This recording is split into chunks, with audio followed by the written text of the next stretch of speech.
We call it Maundy Thursday, the night when Jesus held the Last Supper with his disciples before his crucifixion. We call it that because Maundy comes from the Latin word mandatum, from which we get the English word mandate.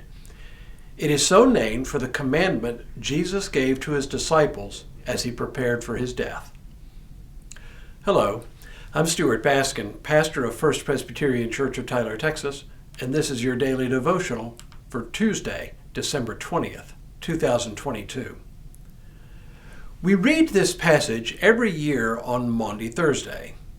It is so familiar that as with all familiar passages, it is possible to hear it, but not really hear it. This passage comes in the middle of a lengthy discourse for which the Gospel of John is famous. Jesus calls his disciples together for dinner and begins by washing their feet.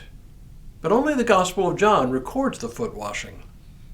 When he finishes washing their feet, he asks them a question. Do you know what I have done to you? Then he launches into this lengthy discourse, which can be seen as an extended commentary on what he's done. In the middle of the discourse, he says, "This is my commandment, that you love one another as I have loved you. No one has greater love than this, to lay down one's life for one's friends. You are my friends if you do what I command you. I do not call you servants any longer, because the servant does not know what the master is doing. But I have called you friends, because I have made known to you everything that I have heard from my Father. You did not choose me, but I chose you, and I appointed you to go and bear fruit that will last, so that the Father will give you whatever you ask him in my name. I am giving you these commands so that you may love one another." All this week leading up to Christmas, we are talking about love and what it means, since we lit the candle of love on the Advent wreath on Sunday. The word itself in English translates several different words in both Greek and Hebrew, which should be our hint that love conveys a whole range of meanings. That it is an important term in the Bible should go without saying. Yesterday we learned that one of the ways it is used is for the Christian love of disciples for one another, a love that mirrors God's love for all humanity. Today's passage from the Gospel of John reflects this same meaning, but adds some important shades of meaning. In yesterday's reading, the writer says we ought to love one another. The Gospel of John intensifies this when Jesus makes it a command. But it's fair to ask at this stage, to whom does this commandment apply, and how broad is the commandment's reach?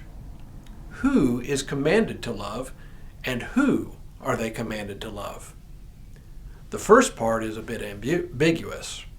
From the context of John's discourse, it could be that it is a commandment only to the 12 disciples, for indeed, that is who Jesus is talking to. But we in the church have assumed from the very beginning that this is a commandment that applies to all disciples of Jesus, a commandment to all who would follow him. As to the question, who are Jesus' disciples to love? Again, from the immediate context, it is a commandment to love one another, to love all of Jesus' disciples. Does this mean, though, that we are under no obligation to love others who are not Jesus' disciples? I don't really think so.